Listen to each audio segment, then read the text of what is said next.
How's it going, everyone? Sean with SAG Apiaries. It's February 28th, and today we're checking on the bee yard.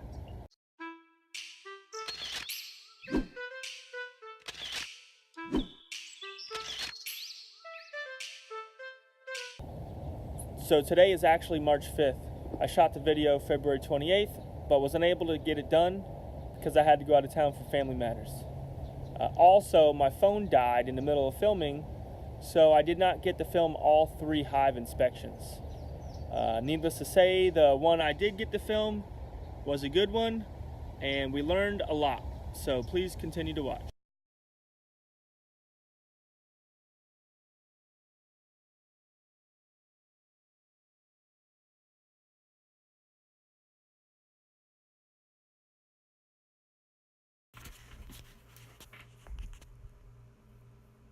Alright guys, we're going out to the bee yard today. We're going to go ahead and check in on our number 1 hive. When we first pulled up, we noticed that there was a swarm up in a tree right above these hives, so our first concern is going to be to figure out where that came from. My guess would be from this hive right here. So here's our first honey frame, and it's got obviously capped honey, bunch of bee bread, some pollen, and some open nectar. There's an old queen cell right there from the last time we requeened this hive, so that's not a concern to me. There is a queen excluder on this hive, so I know that these queen cells are old. This next frame's same thing, got plenty of nectar, it's got some capped honey, bunch of pollen, little mix of everything. Good resource frame for the bees. But as we're looking, I can tell that our bee numbers are way down, so my first conclusion is that that swarm came from this hive. There's another old queen cell right there. Next frame's going to be the same thing. Capped honey, open nectar, pollen, a little bit of everything.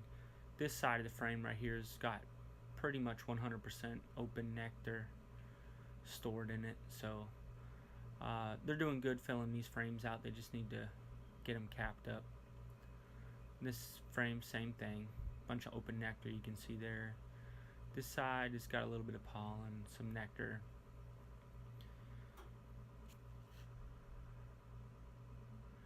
This frame right here is going to be one side. This side that you're looking at right now has a bunch of nectar in it, but this back side right here has nothing in it at all. So they still got some work to do, and that last frame right there is partially drawn out, but not drawn out all the way.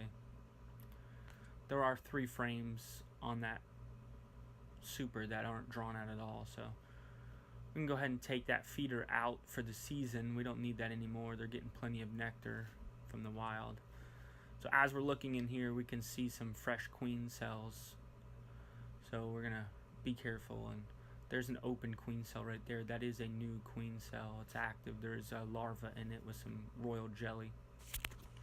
But as you can see, there's some capped brood, there's some young larvae, some nectar. We're just going to go through and look at all the frames and see what we got. So this one right here is slap full of capped brood. There's a queen cell right there open. There's also a larva in it with some royal jelly. So now we pretty much come to the conclusion that that swarm up in the tree 100% came from this hive, and that this hive is actively requeening itself. Both sides of this frame are slap full of capped brood. There's some young larvae right there in the bottom of those cells.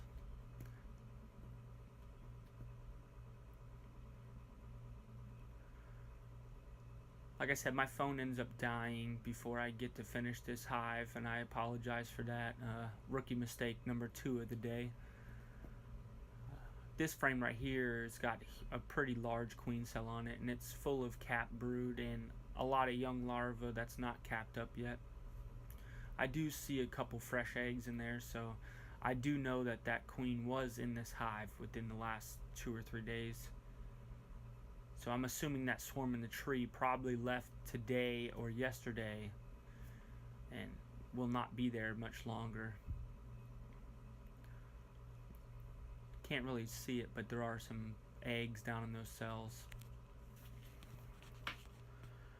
I will be doing a video shortly on the difference between white foundation and black foundation, and how much easier it is to see eggs on black foundation than white foundation.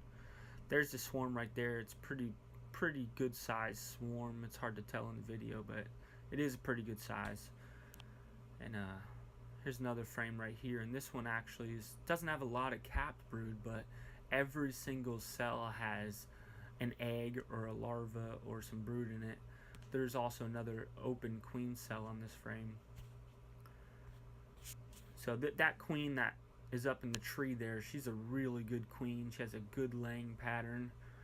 But when they decide to swarm, it's kind of, you're at their mercy. They're a wild animal, so we didn't work this hive enough, and it is our own fault, but they are wild animals. So when they decide to do something, they're gonna do it. So every once in a while you got to give one back to nature, I guess. Can't just take them.